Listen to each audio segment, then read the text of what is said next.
You've heard about BPC 157. Maybe you've tried CJC 1295.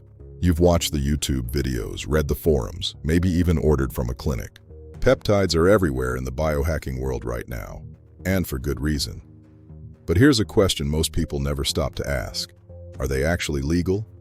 The honest answer? It depends, and the details matter a lot more than most people realize. First, a quick primer. Peptides are short chains of amino acids, the same building blocks as proteins, just smaller. Your body makes them naturally.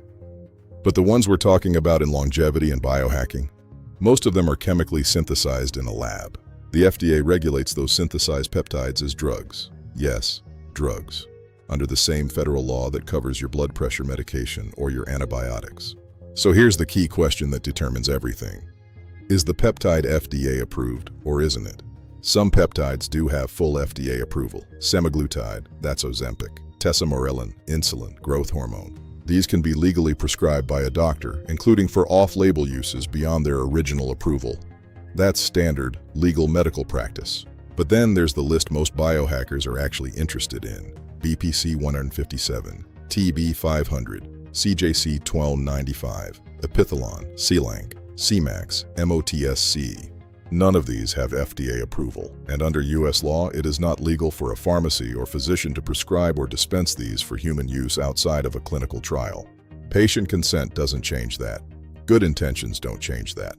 Calling it wellness instead of treatment doesn't change that. Here's where it gets even more serious. The FDA has explicitly flagged several of the most popular unapproved peptides as presenting, in their words, significant safety risks. That list includes BPC 157, CJC 1295, and IPA Morelin. Does that mean they're definitively dangerous? Not necessarily.